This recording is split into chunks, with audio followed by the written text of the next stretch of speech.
दिल्ली में नोएडा और गाजियाबाद की कीमत में फ्लैट मिल जाए तो कैसा रहेगा? सुनने में शायद आपके लिए यकीन करना थोड़ा मुश्किल हो, लेकिन अगर विज्ञापनों पर विश्वास करें तो दिल्ली की सरहद के अंदर ये मकान मिल रहे हैं, और वो भी पूरी मॉडर्न सुविधाओं के वादे के साथ। दिल्ली विकास प्राधिकरण की लैंड पूलिंग पॉलिसी की आड़ में कुछ छोटे मोटे बिल्डर्स लुभावनी डील्स के साथ बाजार में उतर चुके हैं, लेकिन अब डीडीए ने भी कमर कस ली है और ऐसे बिल्डरों और उनकी इन डील्स को गैर कानूनी करार दिया है। दिल्ली में घर खरीदने वाले ललचाए नहीं तो क्या करें? दिल्ली के प्रॉपर्टी बाजार में नई नई हाउसिंग सोसाइटीज आ रही हैं। ऐसी कंपनियां जिनका पहले कभी नाम नहीं सुना, वो अचानक दिल्ली के बाहरी देहाती इलाकों में किफायती मकान बना बना कर बेच रही हैं। दिल्ली विकास प्राधिकरण रिहायशी प्रोजेक्ट्स के लिए 8 जोन में 27,500 हेक्टेयर जमीन पर अपनी नई लैंड पूलिंग पॉलिसी अमल में लाएगी। इस मौके का फायदा उठाने के लिए नई कंपनियां जमीनें खरीद रही हैं। आसार है कि अगले 25-30 सालों में ये 8,000 करोड़ रुपए का बाजार हो जाएगा। दिल्ली के बाहरी गांव में लैंड पूलिंग के जरिए जो नए जोन बनेंगे, वहां अपार्टमेंट प्रोजेक्ट्स अभी से लॉन्च हो चुके हैं और 45 से 70 लाख के बीच में अपार्टमेंट्स की बुकिंग भी की जा रही है। जिस नीति को अभी अंतिम रूप भी नहीं दिया गया है, उसके बल पर लाई गई स्कीमों में निवेश करना जुए खेलने जैसा है। डीडीए ने हाल में लोगों को आगाह किया है कि लैंड पूलिंग के तहत फ्लैट या प्लॉट बेचने वालों से होशियार रहें, क्योंकि शहरी विकास मंत्रालय से मंजूरी मिलने के बावजूद लैंड पूलिंग नीति को अभी डीडीए से सारी अनुमतियां नहीं मिली हैं। Guidelines have to be framed. पिछले 2-3 साल में हमने नीतियां बनाने पर कई बैठकें की हैं, लेकिन अब तक इसे अंतिम रूप नहीं दे पाए हैं। दिशा निर्देश बनाने पड़ते हैं, रेगुलेशंस तो हैं, लेकिन अभी लोकेशन, दाम और फ्लैट्स या प्लॉट्स कब दिए जाएंगे, उसके समय के बारे में कुछ नहीं कहा जा सकता। अगस्त के आखिर या सितंबर के शुरू में लैंड पूलिंग पॉलिसी की गाइडलाइंस को नोटिफाई कर देंगे। Guidelines about the land pooling policy. फिलहाल ये housing societies expression of interest पर पैसे लेकर घर बुक कर रहे हैं, लेकिन मंजूरी के नाम पर उनके पास सिर्फ सोसाइटी का रजिस्ट्रेशन सर्टिफिकेट है। जानकारों का कहना है कि इस नीति के दिशा निर्देश आने के बाद भी 1.5 साल के बाद ही किसी हाउसिंग प्रोजेक्ट को सारी मंजूरियां मिल पाएंगी। आज बिजनेस टू कंज्यूमर का नहीं, बल्कि बिजनेस टू बिजनेस का मौका है। बिजनेस क्लास संस्थागत निवेशक HNIs आज जमीन खरीद कर रख सकते हैं और जब लैंड पूलिंग पॉलिसी लागू हो तो उसका फायदा उठा सकते हैं। उपभोक्ताओं को होशियार रहना होगा, क्योंकि जो लोग अपार्टमेंट्स बेच रहे हैं उनके पास लाइसेंस नहीं है, और डीडीए खुद कह चुका है कि LTCs और लाइसेंसेस जारी करने में 12 से 18 महीने लगेंगे। For them to issue LTCs and grant of licenses. Camera person AJ Joseph के साथ वसुधा शर्मा, NDTV। तो सुनने में और दिखने में इतनी लुभावनी लगने वाली डील्स की आखिर सच्चाई क्या है, इसके बारे में चर्चा करने के लिए हमारे साथ हैं Kuldeep Chawla, founder and CEO asked strategies, और सुनील त्यागी, जो कि सीनियर पार्टनर हैं जूस लॉ एसोसिएट्स में। आप दोनों का स्वागत है। तो सबसे पहले तो आपसे जानना चाहेंगे कुलदीप की लैंड पूलिंग के तहत ये जो विज्ञापन निकलने लग गए हैं और अब एक एक यूनिट फ्लैट की बेचने की भी बात कर रहे हैं, तो क्या आपको लगता है कि ये आज की डेट में जो एंड यूज़र मार्केट में जाता है उसके लिए ये अच्छा ऑप्शन है? देखिए, 2 चीज़ें हैं। एक तो अगर साफ बात कही जाए तो मैं तो ये कहूँगा कि आप किस तरह सट्टा खेलना चाहते हैं वो बात है, लेकिन अगर आप दूसरे नज़रिए से देखें तो आप ये समझेंगे कि क्यों जो एंड यूज़र है वो इसको देखना चाहता है। वो इसलिए उसको देखना चाहता है क्योंकि उसको लगता है कि मकान के भाव बहुत बढ़ गए हैं, महंगाई बहुत हो गई है, और जो उसकी कमाई है वो घटी तो नहीं है, बढ़ी है, लेकिन इन्फ्लेशन उससे कहीं ज़्यादा है। तो वो सोचता है कि भाई मुझे तो घर चाहिए, कम से कम एक घर चाहिए एंड यूज़र को जी। और आजकल न्यूक्लियर फैमिली हो गई है, तो अगर बाप के साथ या माँ के साथ लोग अब रहते नहीं हैं तो घर तो चाहिए।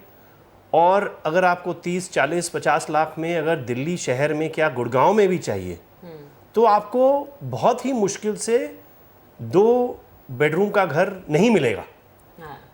चाहे आप बुकिंग में भी ले लें। तो इसलिए वो जो लालच है या इच्छा है, जो भी आप कहना चाहें, ये दूसरा नज़रिया है। लेकिन ट्रूथ बी टोल्ड, दिक्कत क्या है कि जिस स्टेज पर प्रोजेक्ट्स हैं, जिस स्टेज पर डेवलपर उनको ऑफर कर रहे हैं, 2-3 चीज़ें हैं। पहली बात, क्या उनके पास खुद लैंड है? दूसरी बात कि उस लैंड की परमिशंस आ चुकी हैं या नहीं? और तीसरी बात कि भाई वो डिलीवरी कब देंगे आपको? आज की तारीख में सिर्फ एक simple page, 1 page allotment letter भी, उसकी भी कोई वैलिडिटी नहीं है। वो सुनील आपको बताएंगे। बिल्कुल, सुनील से जानते हैं। सुनील, जैसा अभी कुलदीप ने कहा कि अभी कुछ भी तय नहीं है, सैद्धांतिक तौर पर इन प्रिंसिपल लैंड पूलिंग आने वाली है, डीडीए ने इसका ऐलान किया है, लेकिन उसका फ्रेमवर्क क्या होगा, उसका खाका क्या होगा, कौन सी जोन्स होंगी, उसका मास्टर प्लान क्या होगा और वहाँ पे क्या क्या होने वाला है, अभी ये तय नहीं है, पब्लिक डोमेन में पूरी तरह से नहीं आया है डीडीए के थ्रू। ऐसे में क्या ये एक फर्जीवाड़ा नहीं हो रहा? बिल्कुल ठीक कह रहे हैं आप। अभी डीडीए ने खाली लैंड पूलिंग पॉलिसी पास की है और ड्राफ्ट रेगुलेशन खाली प्रपोज्ड हैं। कैसे लैंड सरेंडर की जाएगी, फिर डीडीए आपको वापस कौन सी लैंड देगा, उस पर आप कितनी कंस्ट्रक्शन करेंगे, ये सब ड्राफ्ट रेगुलेशंस पर पास होने के बाद ही प्रोसेस शुरू होगा। अभी जो एड्स आ रहे हैं, खाली एक लैंड किसी के पास शायद है और उस पर वो आपको शो कर रहे हैं कि आप फ्लैट्स ले सकते हैं। इस स्टेज के उन पर किसी के भी पास कोई परमिशन, अप्रूवल किसी भी तरह की नहीं है, क्योंकि पॉलिसी के बाद अभी रेगुलेशंस फ्रेम ही नहीं हुए हैं। इसलिए किसी के पास कोई अप्रूवल नहीं है कि मैं ये फ्लैट बेच सकता हूँ या आपको प्रॉमिस कर सकता हूँ ये फ्लैट आपको कल कितने टाइम में कब मिलेगा। जी, तो यहाँ सुनील, आपसे ये मैं जानना चाहूँगी, इस तरह का अगर कोई हवाई महल मुझे बेच रहा है या आम जनता को बेच रहा है, उसके खिलाफ क्या कोई कार्रवाई सरकार की तरफ से होना या डीडीए की तरफ से होना तय नहीं है? क्या कोई कानून नहीं है?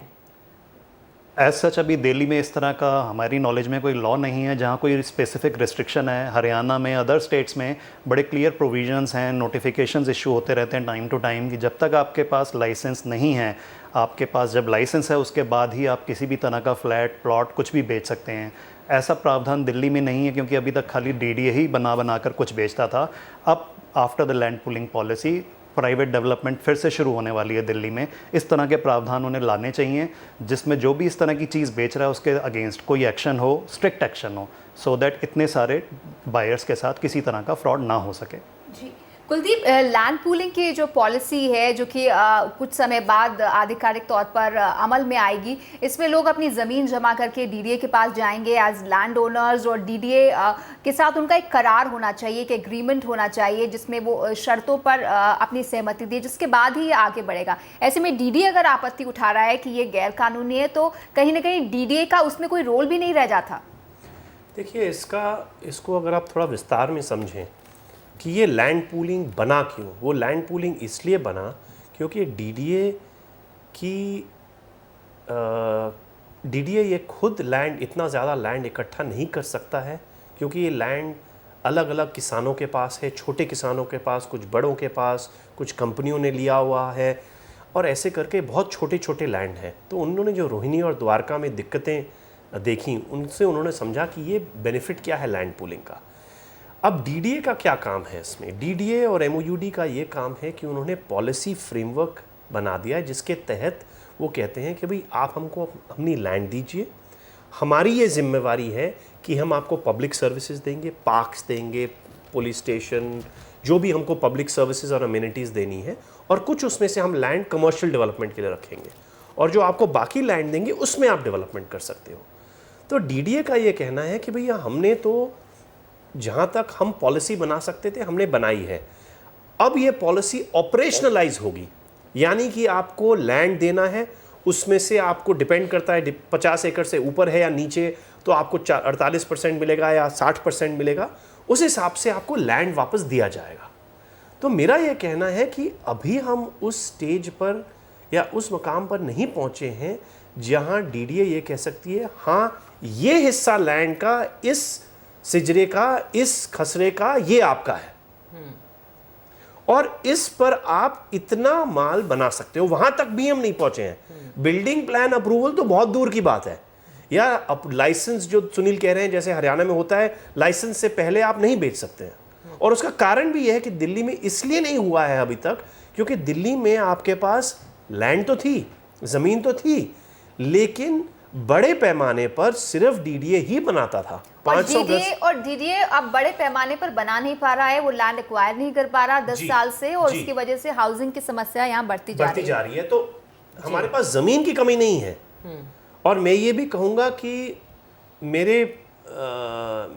ये मानना है कि डीडीए उसकी तरफ स्टेप्स ले रहा है। हाँ, हम ये कह सकते हैं कि भाई आप थोड़ी और जल्दी करें, पॉलिसीज़ को जल्दी ऑपरेशनलाइज करें, वो एक अपनी तरफ वो है। लेकिन अभी आप फ्लैट बेचने के, आप उसकी प्लानिंग आप ये नहीं बता सकते हैं कस्टमर को कि इस लैंड में यहाँ पर आपका घर होगा। जी।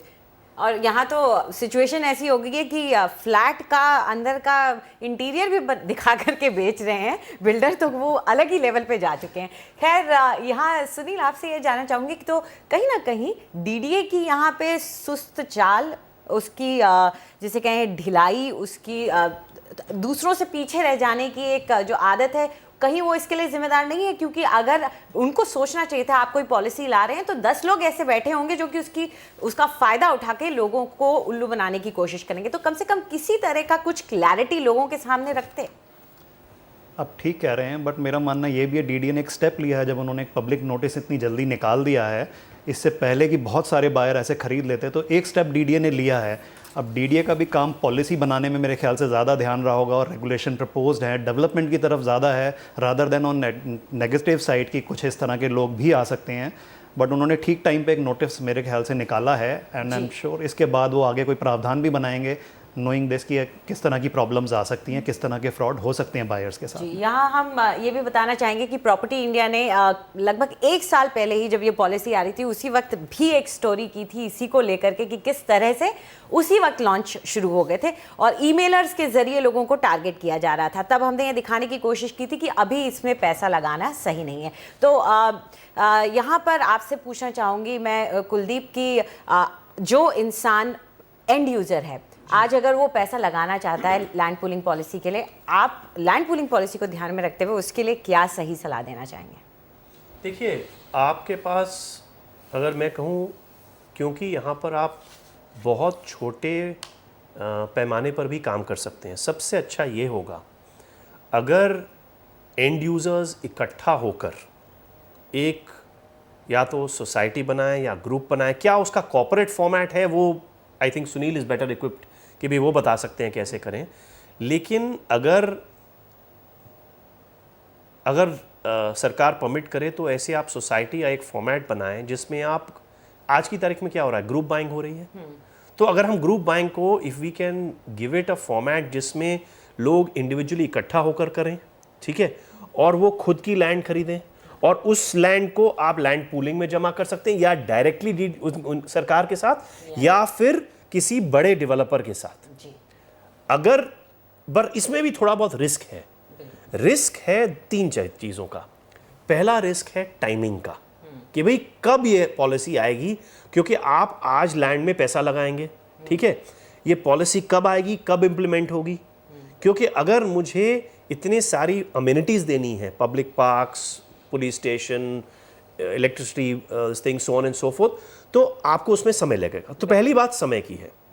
दूसरी बात यह है कि आप चाहो या ना चाहो, कुछ ना कुछ पब्लिक लिटिगेशन, कुछ दिक्कत आएंगी जरूर। आप सड़क और क्लियरेंस का मुद्दा हमेशा रहता है। तो अब वो टाइम से भी लिंक्ड है, लेकिन वो अनसर्टेनिटी भी एक है कि भाई कब आएंगी, किस फॉर्म में आएंगी। हो सकता है जो ब्रॉड पॉलिसी है उसमें कुछ चेंजेस भी लाने पड़े, ठीक है। ये दूसरा मुद्दा है। तीसरा मुद्दा ये है कि भाई आज आप ज़मीन खरीद रहे हो, ठीक है, क्लियरेंसेस के साथ, अप्रूवल के साथ, चेंज ऑफ लैंड यूज तो खैर छोड़ो, डेवलपमेंट चार्जेस जो हैं उसको लगाकर क्या कॉस्ट बैठेगी वो कस्टमर को नहीं पता है जी। अभी लेकिन फिर भी मैं ये कहूंगा कि 2 तरीके के कस्टमर हैं। एक जो रिस्क ले सकते हैं और लेना चाहते हैं। देखिए 2 चीजें हैं इसमें। एक, आप रिस्क ले सकते हैं, लेकिन क्या आप तैयार हैं कि अगर ये चीज 10 साल तक नहीं बनी तो क्या आप वेट कर सकते हैं? तो ये 2-3 चीजें हैं जो आदमी को ध्यान रखनी चाहिए। बट बाय एंड लार्ज मैं ये कहूंगा कि मेरा ये मानना है कि मोस्ट एंड यूजर्स को मैं ये कहूँगा अभी वेट एंड वॉच। बिल्कुल, अभी समय है और डीडीए को भी अपनी पॉलिसी को और ज़्यादा उसका खाका तैयार करने का वक्त देना चाहिए, जिसके बाद ही निवेशकों को इसमें हाथ डालना चाहिए। सुनील, आपकी क्या राय होगी? क्या अहम बातें हैं जिनका ध्यान निवेशकों को रखना चाहिए, एक छोटे निवेशक को रखना चाहिए अगर वो भविष्य में इस तरह की लैंड पूलिंग में अपना हाथ डालते हैं? किन बातों पर उन्हें खासतौर पर गौर करना चाहिए इस पर आगे बढ़ने से पहले? जैसे कुलदीप ने अभी कहा, दो तरह के इन्वेस्टर हैं। जो एंड यूज़र हैं, जो रिस्क नहीं लेना चाहते, उन्हें तो वेट एंड वॉच, जैसे कुलदीप ने कहा, बिल्कुल सही है। उन्हें वेट करना चाहिए जब तक सारी परमिशंस अप्रूवल्स नहीं आ जाती, डीडीए से वापस डेवलपर को लैंड नहीं मिल जाती, उसके पास परमिशंस हो बिल्डिंग बनाने की, उस स्टेज पर इन्वेस्टमेंट करें। उससे पहले हो सकता है आपको एक लालच मिले, सस्ती जगह मिल रही है, बट उसमें रिस्क बहुत ज़्यादा है। आपको वेट करना चाहिए, चाहे थोड़ी चीज़ एक्सपेंसिव मिले, आप अपनी इन्वेस्टमेंट को सेफ लेके चलें। जी, यहाँ सुनील आपसे ये भी जानना चाहेंगे कि जो कई बार हमने देखा है कि 5-6 लोग, जितने भी ज़्यादा नंबर भी हो सकते हैं, वो सिमिलर थिंकिंग वाले या सिमिलर प्रोफेशन के या कई बार एक साथ आकर के इन्वेस्ट करना चाहते हैं और एक सोसाइटी बनाना ही चाहते हैं। तो अगर है कुछ लोगों के दिमाग में ऐसा, तो आप उनके लिए किस तरह के सजेशन देंगे कि वो किन बातों का ख्याल रखें? वो लोग ग्रुप हाउसिंग सोसाइटी, डीडीए के अंदर, दिल्ली के अंदर ग्रुप हाउसिंग सोसाइटी कंसेप्ट रहा है, जब आप अपनी ग्रुप हाउसिंग सोसाइटी बना सकते हैं, डीडीए के पास जा सकते हैं। डीडीए ग्रुप हाउसिंग को, सोसाइटी को लैंड अलॉट किया करता था। तो आप वैसे ही अगर group housing society scheme open हो जाती है, एक अपनी ग्रुप हाउसिंग सोसाइटी बना सकते हैं। जैसे कि अभी कुलदीप ने कहा, एक आप लैंड पार्सल खरीद सकते हैं, वो लैंड पार्सल डीडीए को जाके सरेंडर कर सकते हैं, फिर डीडीए आपको वापस लैंड देगा जिस पे आप कंस्ट्रक्शन कर सकते हैं। और उसमें क्या खर्चा आएगा, क्या कॉस्ट बाद में लगेंगी, वो सब अभी कुछ पता नहीं है, जिसके लिए कोई गेस नहीं कर सकते। इन ऑल दिस प्रोसेस हमको एक चीज़ और देखनी है, जो कोई लैंड सरेंडर नहीं होगी डीडीए को, उसके लिए डीडीए को लैंड एक्वायर करनी पड़ेगी, एक्विजिशन। अब नए एक्विजिशन एक्ट के अंदर, और अभी कुछ फिर दोबारा से अमेंडमेंट प्रपोज्ड हैं, एक्विजिशन कोई आसान प्रोसेस नहीं है, जिसके लिए कई तरह की अड़चनें आ सकती हैं, हमें इसको ध्यान में रखना चाहिए। जी, और लैंड एक्विजिशन को लेकर डीडीए को दिक्कतें आ भी रही हैं और इस वजह से भी उन्होंने हाल में मांग की थी सरकार से कि इसमें कुछ नरमी उनके लिए बरती जाए ताकि वो अपने काम को आगे बढ़ा सकें। इसे देखते हुए बदलाव हो सकता है कुलदीप, यहाँ पर आने वाले वक्त में ऐसी उम्मीद की जा रही है। लेकिन कुल मिलाकर जब तक डीडीए के साथ किसी डेवलपर एंटिटी का कोई करार ना हो, तब तक इस तरह के विज्ञापनों या इस तरह की स्कीम्स पर आगे बढ़ना अनुचित तो है ही, लेकिन समझदारी भी नहीं होगी। क्या डीडीए सामने से आने वाले लैंड ओनर को एलिजिबल भी मानता है, वो किस क्षेत्र में करना चाहता है, क्या वो उस क्षेत्र के लिए सही है, ये तमाम चीज़ें भी गौर करने वाली होंगी। बिल्कुल, और आपको एक चीज़ और ध्यान रखनी पड़ेगी। मैं साफ साफ ये कहूँगा, आप ये समझो कि डेवलपर जो है ये क्यों कर रहे हैं। देखिए, ज़मीन जो है, खासकर नए बिल की आने की उम्मीद में ज़मीनों के दाम बढ़ गए, ठीक है। अब जो एंड यूज़र है उसकी जो है आमदनी उतनी नहीं बढ़ रही है, पहली बात। दूसरी बात यह है कि जिस तरह की प्रॉपर्टी की प्राइस है, प्रॉपर्टी की प्राइस चाहे फ्लैट है, कुछ जगह गिर भी गई है, लेकिन ज़मीन के दाम बढ़ते गए हैं। अब डेवलपर की क्या प्रॉब्लम है कि वो कहता है भैया मुझे इतनी ज़्यादा ज़मीन खरीदनी है, ज़मीन मुझे खरीदनी ही पड़ेगी, जॉइंट डेवलपमेंट नहीं कर सकता, जैसे बेंगलोर में ज़्यादातर होता है, अब गुड़गांव में भी शुरू हो गया है, हरियाणा में कई जगह होता है। तो दिल्ली में खासकर यहाँ पर आपको ज़मीन खरीदनी पड़ेगी। ज़मीन के दाम बढ़ गए हैं, तो वो ये सोचता है कि क्या मैं 100 में से 50 रुपये खुद लगाऊं और 50 रुपये इस स्कीम के तहत मैं जोड़कर और लगाऊं। जी जी। अब डेवलपर की दिक्कत, एक मिनट के लिए हम 1 मिनट हटके वो समझते हैं कि वो क्यों कर रहा है। उसके पास पैसे नहीं है। आज की तारीख में बैंकों से आप ज़मीन खरीदने के लिए पैसे रिजर्व बैंक आपको नहीं अलाउ करती है, तो आपके पास बैंक का सोर्स नहीं है। जो आपकी प्राइवेट इक्विटी फंड्स हैं या NBFCs हैं, खासकर जो बाहर की कंपनियां हैं, उनका जो तजुर्बा, एक्सपीरियंस रहा है, जिन्होंने 2005, 6, 7, 8 में पैसे लगाए थे, ठीक है, उनको दिक्कतें आ गई, उन्होंने पैसे नहीं बनाए, तो वो पैसे नहीं लगा रहे। तो और कैपिटल मार्केट्स का तो वैसे ही मतलब कोई, ठीक है, स्टॉक मार्केट सेंसेक्स बढ़ रहा है, लेकिन जो रियल एस्टेट कंपनियां हैं उनके पास इतना कर्जा है कि वो और मार्केट में जाकर नहीं पैसा रेज कर सकते, और हर एक कंपनी भी नहीं रेज कर सकती। तो उनके पास कोई भी स्रोत नहीं है जहां से उनको पैसा मिल सकता है जमीन खरीदने के लिए। जी जी अब ये जरूरी नहीं है कि भाई अगर उनको ऑन कर नहीं मिलता ये स्कीम निकालनी चाहिए, बट मैं आपको ये बता रहा हूं कि क्या कारण है जो उनको नहीं मिल रही है जमीन खरीदने के नहीं लिए। कुलदीप, यहाँ ये तो मानने वाली बात है कि लैंड पूलिंग की जो पॉलिसी आई है वो एक अच्छा कदम रहा है डीडीए की तरफ से, खास तौर पे दिल्ली की जो लैंड की दिक्कत रही है उसको सॉल्व करने में। यहाँ सुनील, एक बात शायद मैं आपकी तरफ से सुनना चाहूँगी कि जब कोई बेचते हैं प्रोडक्ट तो हमेशा किस टारगेट ऑडियंस की तरफ बेच रहे हैं उसके लिए कुछ ना कुछ टैग लगा के बेचते हैं। तो यहाँ पे लैंड पूलिंग का टैग कभी किसी चीज़ के साथ लग गया है तो शायद वो एक डेवलपर के लिए या एक ऐसे बड़े निवेशक के लिए हो, जो छोटे निवेशक अपना पैसा निवेशक भी क्यों कहें, जो एंड यूज़र है, जो अपने रहने के लिए घर खरीदना चाहता है, शायद उसको लैंड पूलिंग नाम सुनकर के ज़्यादा खुश होना ही नहीं चाहिए कि मैं यहाँ पे पैसा लगा के कमा लूँगा। शायद ये उसके लिए बना ही नहीं है उतना। एंड यूज़र के लिए जिसने एक इंडिविजुअल फ्लैट खरीदना है उसके लिए लैंड पूलिंग पॉलिसी है, कोई और पॉलिसी है, कहीं और फ्लैट मिल रहा है, उसके लिए तो सारी चीज़ें बराबर हैं। उसने एंड प्रोडक्ट खरीदना है, वो इन्वेस्टमेंट दोबारा बेचने के हिसाब से नहीं, रहने के हिसाब से खरीद रहा है, उसके लिए सेफ यही है लैंड पूलिंग के अट्रैक्शन में नहीं आए। जब प्लान पास हो जाते हैं, एक प्रोडक्ट आपके सामने है, चाहे वो लैंड पूलिंग में या अदरवाइज है, उनको कंपेयर करके उसके बाद ही इन्वेस्टमेंट करें। जी कुलदीप, आपका क्या सोचना है, कितना समय लगेगा अभी इस मामले में लैंड पूलिंग को लेकर डीडीए की तरह से स्थिति साफ होने में और उसके बाद इस तरह के एग्रीमेंट्स के अमल में आने में? देखिए, समय का अंदाज़ा लगाना एक्यूरेटली थोड़ा मुश्किल है, लेकिन मैं आपको ऐसे बताता हूँ। आप ये समझो कि अगर आप किसी भी एक सेक्टर को या लो तो कम से कम अभी पॉलिसी को ऑपरेशनलाइज होने में कम से कम नहीं तो 6 महीने से 1 साल लगेगा। उसके बाद आपकी ज़मीन का जो एक्विजिशन करनी है सरकार ने, उसमें कितना समय लगेगा वो नहीं पता है। तो अगर आप उसको भी 1 साल और दे दें तो कुल मिलाकर मैं ये कह रहा हूँ कि आपको कम से कम 2-3 साल लग जाएंगे जब आपको ज़मीन वापस मिलके आपके प्लान पास होंगे, कम से कम नहीं तो 3-4 साल। और उसमें डीडीए को सोशल इंफ्रास्ट्रक्चर भी वहाँ खड़ा करना होगा, उसके रोड्स बाद बनानी होगी, सीवरेज देनी होगी, पानी की सप्लाई करनी होगी, इसके अलावा वहाँ स्कूल्स बनाने होंगे, ऐसे बहुत सारी चीजें होंगी जो डीडीए को वहाँ पर खड़ी करनी होगी। बिल्कुल आपने सो इसमें 3 चीजें हैं। पहला कि सारी ज़मीन इकट्ठा होना है, जिसमें सबसे बड़ी दिक्कत आएगी एक्विजिशन की, ठीक है।